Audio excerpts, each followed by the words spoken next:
High students, আজকের ভিডিওটা ভীষণ ইন্টারেস্টিং। বিশেষ করে তোমরা যারা এই বছরই বিটেক বা এমবিবিএস এর মতো কোর্সে অ্যাডমিশন নিতে চলেছো, তোমাদের একটা ক্লিয়ার কনসেপ্ট হয়ে যাবে যে বিটেক ইন ফিউচার বেশি জব ওরিয়েন্টেড থাকবে নাকি এমবিবিএস বেশি জব ওরিয়েন্টেড থাকবে, এবং দুটো ফিল্ডের মধ্যেই একটা বেসিক এই রিলেটেড কনসেপ্টও পেয়ে যাবে যে কতটা চেঞ্জ হতে চলেছে আগামী 10 বছরে। ওকে, আর এই ভিডিওটা তাদের জন্য বেশি ইম্পর্টেন্ট যারা বিশেষ করে এমবিবিএস কোর্স যারা প্রাইভেট কলেজ থেকে একটা হাই ফিজ দিয়ে করতে চলেছো, কারণ তোমরা বুঝেই গেছো যে সরকারি কলেজে হবে না, এবং সেক্ষেত্রে প্রাইভেট কলেজে, এবং প্রাইভেট কলেজে স্টেট কোটায় যদি হয়ে যায় ভালো, না হলে ম্যানেজমেন্ট কোটায়, স্টেট কোটারও প্রায় দ্বিগুণ ফিজ দিয়ে অ্যাডমিশন নিতে চলেছো। তো প্রায় কোটি টাকার কাছাকাছি একটা খরচ হয়, নিশ্চয়ই তোমরা জানো প্রাইভেট কলেজ থেকে এমবিবিএস করলে। তো সেই যে এত হিউজ একটা ইনভেস্টমেন্ট করতে চলেছো, ইন ফিউচার তার রিটার্ন কতটা আসতে পারে সেটাও একটা আইডিয়া পেয়ে যাবে। প্লাস বিটেক যারা ম্যানেজমেন্ট কোটা থেকে, মানে ম্যানেজমেন্ট কোটা বা ডাইরেক্ট অ্যাডমিশন নিয়ে বিভিন্ন প্রাইভেট কলেজে করতে চলেছো, যেখানেও কিনা ফিজটা অন্যান্য সরকারি কলেজের তুলনায় বা নর্মাল যে কাউন্সেলিং এর থ্রুতে অ্যাডমিশন নেওয়া তার তুলনায় অনেকটাই বেশি হয়ে থাকে। তো তোমরাও একটা আইডিয়া পাবে যে আলটিমেটলি তোমাদের জব রেলিভেন্সি বা ইন ফিউচার কতটা থাকবে, বা কোন ব্রাঞ্চগুলো বেশি রেলিভেন্ট থাকবে ইন ফিউচার, বিশেষ করে আজ থেকে 10 বছর, ইভেন 30 বছর অব্দি, which is more future ready. The reality of MBBS 2025 to 2035, আগামী 10 বছরের একটা প্রেডিকশন এখানে। AI will diagnose faster than humans. AI tools, AI software অনেক তাড়াতাড়ি যে কোনো রোগ নির্ণয় করে দেবে, এক্স্যাক্টলি বলে দিতে পারবে যে কি হয়েছে। Robotics will perform complex surgeries with less than 1% error. Robotics, okay, complex surgery সেটাকে রোবোটিক্সের মাধ্যমে কিন্তু লেস দ্যান 1% এররের মাধ্যমে সার্জারি করা সম্ভব হবে, এবং সেটা করবে কারা? রোবট করবে। সোজা কথায় রোবোটিক্সের মাধ্যমে করা হবে। Telemedicine and health bots will replace general physician. General ফিজিশিয়ানদের কাইন্ড অফ রিপ্লেস করে দেবে আগামী 10 বছরের মধ্যে এই telemedicine and health bots. Urban doctor saturation plus rural apathy equal to crisis of opportunity. একদম মানে শহরের দিকে, বিশেষ করে আমাদের এই ধরো কলকাতা বা যত মেট্রো সিটিগুলো আছে বা একটু পপুলেটেড সিটি, সেই সমস্ত জায়গায় ম্যাক্সিমাম ডাক্তারবাবুরা, বিশেষ করে যারা সবে এমবিবিএস পাস করে যারা বেরোবেন, তারা সেখানে ক্লিনিক নতুন খোলার চেষ্টা করবেন, বা কোনো হসপিটাল, সেখানকার যে হসপিটাল নার্সিংহোম সেখানে ঢোকার চেষ্টা করবেন।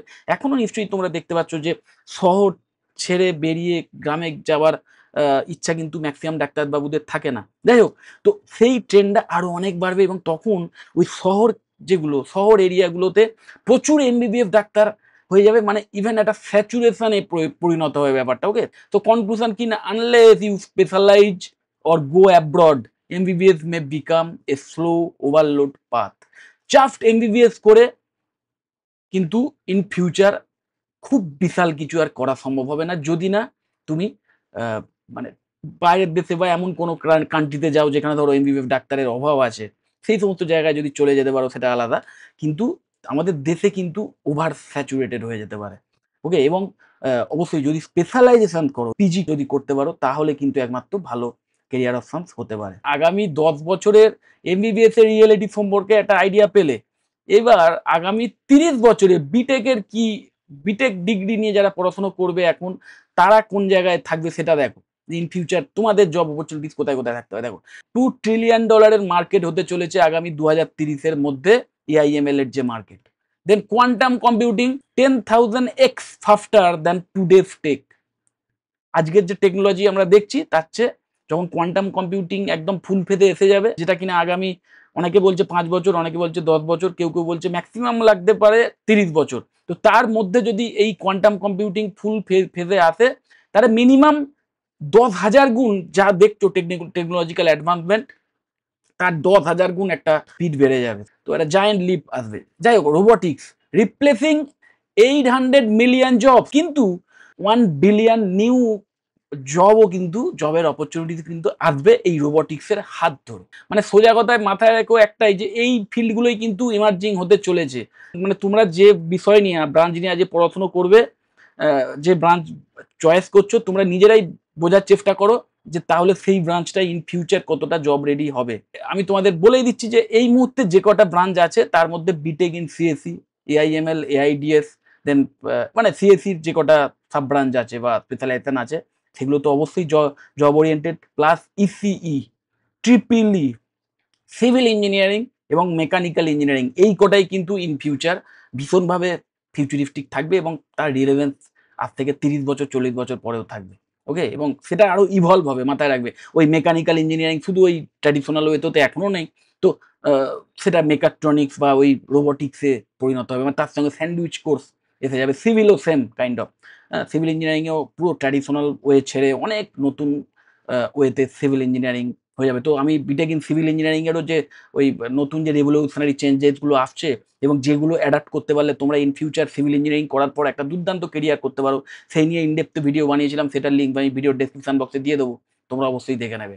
তো ট্রিপলি তো নিশ্চয়ই জানো, ইলেকট্রিক্যাল অ্যান্ড ইলেকট্রনিক্স ইঞ্জিনিয়ারিং।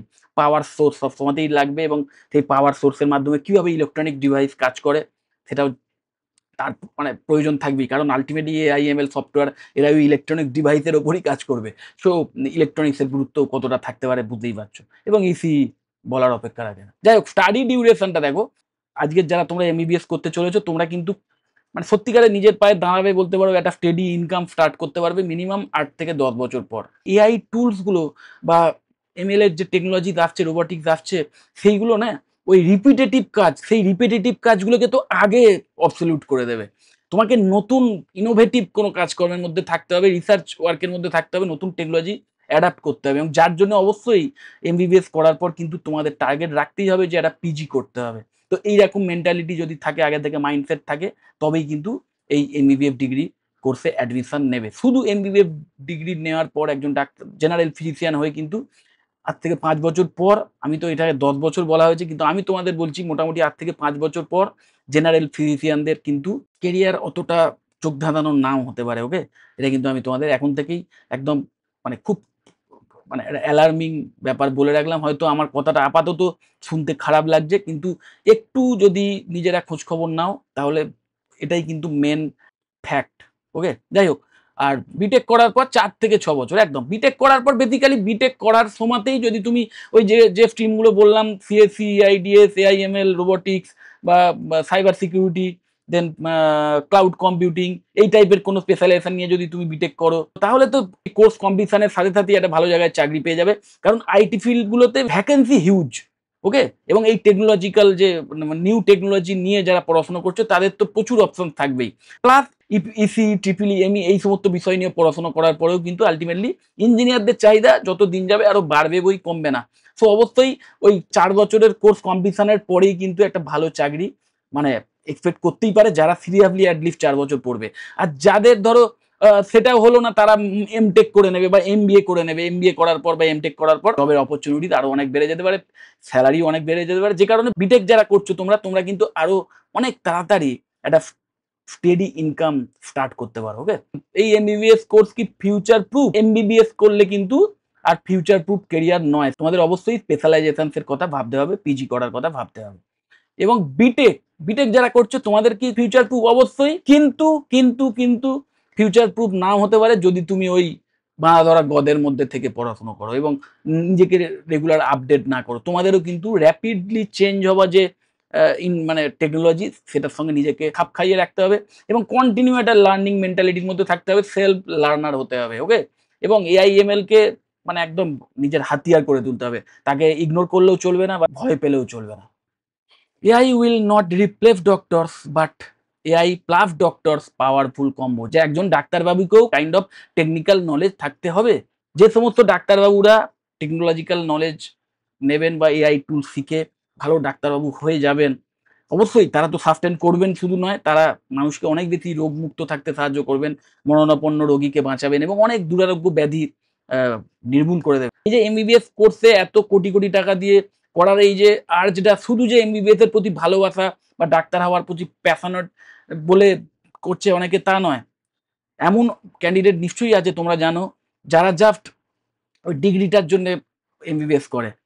অনেকে আছে ফ্যামিলি প্রেস্টিজের জন্য করে, অনেকে ভাবে যে এই ডিগ্রিটা থাকলে বোধহয় ইন ফিউচার আমার মানে হিউজ একটা ইনকাম সারা জীবন ধরে হতেই থাকবে।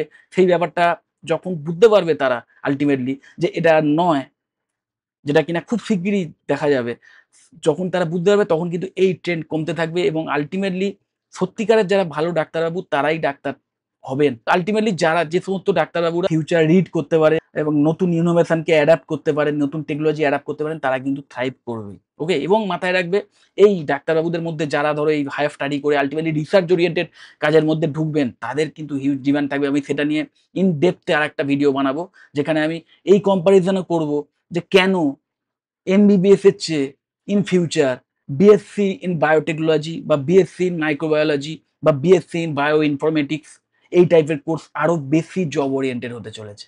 হু should choose MBBS? You are passionate about saving lives. একদম বারবার বলছি যে যারা সত্যি একদম এমবিবিএস যাদের কাছে ড্রিম, তারাই এমবিবিএস করো। You can dedicate 10+ years before true success. একদম ওই যেটা বলেছিলাম যে আলটিমেটলি পিজি না করলে বা স্পেশালাইজেশন না করলে কিন্তু শুধু এমবিবিএস করে আজ থেকে 5 বছর 6 বছর পর থেকে আর হয়তো তেমন গুরুত্ব থাকবে না জেনারেল ফিজিশিয়ানদের। তো অবশ্যই 10 বছর যদি অন্তত পড়াশুনো করার একটা ডেডিকেশন থাকে, যারা সত্যিকারের ডেডিকেটেড ডাক্তার হতে চায় তাদের এই ডেডিকেশন থাকে, তারাই এই কেরিয়ার চয়েস করো। সো যারা ভাবছো যে ওই ম্যানেজমেন্ট কোটার একটা সিট কোটি টাকা খরচা করে একবার মানে হাতে পেয়ে গেলেই বোধহয় ইন ফিউচার 5.5 বছর পরে ওই ডিগ্রি দেখিয়ে কোটি কোটি টাকা সারা জীবন ধরে কামাতে থাকবো, এই ব্যাপারটা কিন্তু কমপ্লিটলি মিথ। এবার who should choose BTech? You are excited by innovation, you want high income plus global opportunities, you can learn fast, evolve faster, এটা বেশি ইম্পর্টেন্ট। প্রচুর টাকা ইনকাম কে করতে চায়, গ্লোবাল অপরচুনিটিস কে চায়? সবাই চায়। সবাই হিউজ ইনকাম কে করতে চায় না, আর গ্লোবাল অপরচুনিটিস কে চায় না? সবাই চায়। ওকে? কিন্তু এই ব্যাপারটা যে you can learn fast and evolve faster, তুমি নিজেকে নিজে শেখাতে পারো, এইটা হচ্ছে মেন ফ্যাক্ট আজকের যুগে। শুধু এই বিটেক নয়, সমস্ত জায়গাতেই এমবিবিএস করার ক্ষেত্রেও। কারণ ইন ফিউচার আলটিমেটলি তোমাদের নিজেই নিজেকে শেখাতে হবে, কেউ কাউকে শেখাবে না। সব কিছু শেখানোর যে পদ্ধতি বা শেখানোর যে নলেজের যে ভান্ডার আমাদের চোখের সামনেই আছে, কম্পিউটার, ইন্টারনেট। কারোর যদি কোনো বিষয় শেখার ইচ্ছে থাকে, সে নিজেই সময় বার করে শিখতে পারে, তার শুধু শেখার ইচ্ছাটা দরকার। এখন আর কেউ কোনো শিক্ষা বা নলেজ তালা বন্ধ করে কোথাও রেখে দিতে পারে না। একটা সময় ছিল গুপ্ত পুঁথি, সেখানে হয়তো বিশাল ভ্যালুয়েবল নলেজ রাখা থাকতো। সেই গুপ্ত পুঁথি সেগুলো ঘরের মধ্যে তালা বন্ধ করে রাখা হতো, এবং কোনো একজন পণ্ডিত ব্যক্তি তার ব্রেনের মধ্যে যা রয়েছে সেটা শোনার জন্য বিভিন্ন শিষ্যরা যেতেন তার থেকে মানে জ্ঞানগর্ভ কথাবার্তা শুনতে, কারণ তিনি ছাড়া সেই বিষয়টা কেউ জানতেন না। এমন ব্যাপার ছিল একটা সময় অবধি, কিন্তু এখন সেটা নেই। এখন কেউ যদি চায়, একটা কিবোর্ডের মাধ্যমে, একটা কম্পিউটার, একটা ল্যাপটপ বা একটা মোবাইল থাকলেও সে কিন্তু সেই নলেজ পেয়ে যাবে। সে প্র্যাকটিস করতে পারবে, স্কিল বিল্ড করতে পারবে, সবটাই করতে পারবে নিজের ইনিশিয়েটিভ দিয়ে, নিজের ইচ্ছায়। সো এই ব্যাপারটা যে লার্ন ফাস্ট এবং সেলফ লার্নার হতে হবে সোজা কথায়। তো আলটিমেটলি দেখো, এটা এটা নিশ্চয়ই তোমরা বুঝতে পারলে যে বিটেক করার পরেও যেমন দুর্দান্ত কেরিয়ার করা সম্ভব, এমবিবিএস করার পরেও ইন ফিউচার দুর্দান্ত কেরিয়ার করা সম্ভব। কিন্তু শুধু এমবিবিএস করে আজ থেকে 5 বছর পরে হয়তো টিকে থাকা সম্ভব নয়। আর বিটেক যদি 4টে বছর ঠিক মতো পড়াশোনা কেউ করে একদম প্যাশনেটলি, তাহলে 4 বছর পরেই একটা দুর্দান্ত কেরিয়ার বা যে ইনকাম ইনকাম করার যে কেরিয়ার, সেই লাইফে কিন্তু খুব ইজিলি প্রবেশ করা যেতে পারে। যেটা বললাম, 4 বছর ঠিক মতো যারা পড়াশোনা করবে তাদের ক্ষেত্রে। এবং এমবিবিএস এর ক্ষেত্রে ওই নিজের পায়ে দাঁড়ানো বা নিজে ইনকাম করার যে ব্যাপারটা, সেটা হতে হতে কিন্তু মিনিমাম 8 থেকে 10 বছর লাগতে পারে। তো এইরকম ব্যাপারটা নিয়ে, এইগুলো বুঝে শুনে যারা এই কেরিয়ারের মধ্যে যে কোনো একটা কেরিয়ার চুজ করতে চাও, তারা অবশ্যই ইন ফিউচার দুর্দান্তভাবে তোমরা সাস্টেন করবে এবং ফ্লারিশ করবে। এবং তোমরা যারা এমবিবিএস ডিগ্রির জন্য যারা প্যাশনেট, যারা ভীষণ ভালো করে পড়াশোনা করেছো, এরা নিটে ভালো রেজাল্ট করেছো এবং জানো যে ভালো কলেজেই পড়াশোনার সুযোগ পাবে, এবং যারা ধরো সেটা পাওনি কিন্তু প্যাশনেট এবং ম্যানেজমেন্ট কোটার বিনিময়ে হয়তো কোনো একটা প্রাইভেট কলেজে অ্যাডমিশন নেবে, তোমাদের জন্য আমার একটাই সাজেশন যে তোমরা কিন্তু এই তোমাদের ফিল্ডে যে এআই টুলসগুলো ইউসেজ হচ্ছে, যে এমএল টেকনোলজির ইউসেজ হচ্ছে, যে রোবোটিক্সের ইউসেজ হচ্ছে, সেইগুলো নিয়ে যত পারো নলেজ গ্যাদার করো, সেইগুলো নিয়ে স্কিল বিল্ড করো নিজের পড়াশুনো করতে করতে, সাইড বাই সাইড। তাহলে কিন্তু ইন ফিউচার তোমরাও আনস্টপেবল হবে। ওকে? তো যাই হোক, যদি এই এমবিবিএস বা বিটেক বা অন্য কোনো প্রফেশনাল ডিগ্রি কোর্স নিয়ে আমার থেকে এক্সট্রা কিছু জানতে চাও, বা কোনো বিএসসি রিলেটেড কোনো কোর্স নিয়েও আমার থেকে কিছু জানতে চাও, এবং কলেজ নিয়ে, এবং এই কোর্সগুলো কোন কোন কলেজে করানো হয়, তোমার জন্য কোন কলেজটা বেটার হবে, বিশেষ করে যারা প্রাইভেট অপশন যাদের চুজ করতেই হবে, যাদের ধরো র্যাঙ্কটা অত ভালো কিছু হয়নি, যে কারণে হয়তো প্রাইভেট কলেজেই বাধ্য হচ্ছে অ্যাডমিশন নিতে। তো সেক্ষেত্রে কোন প্রাইভেট বিটেক কলেজে বেশ অ্যাফোর্ডেবল ফিজের বিনিময়ে এরকম মানে ফিউচারিস্টিক যে ব্রাঞ্চগুলো সেগুলো অফার করা হয়, বা প্রাইভেট এমবিবিএস কলেজের ক্ষেত্রে কোন, কোন কলেজ আছে যেখানে আ প্রাইভেট হওয়া সত্ত্বেও দুর্দান্ত পেশেন্ট এক্সপোজার, ভালো ফ্যাকাল্টি মেম্বার, ভালো ইনফ্রাস্ট্রাকচার আছে। এই সমস্ত বিষয় নিয়ে যদি আমার থেকে কিছু জানতে চাও তাহলে অবশ্যই আমাকে কল বা হোয়াটসঅ্যাপ করতে পারো। আমার কনট্যাক্ট ডিটেইলস নিচেই স্ক্রল করছে। যদি মনে হয় ভিডিওটা হেল্পফুল অবশ্যই লাইক করো। চ্যানেলে যদি সাবস্ক্রাইব না করে থাকো এক্ষুনি সাবস্ক্রাইব করো আর ভিডিও যতটা পারো শেয়ার করে দিও। টাটা।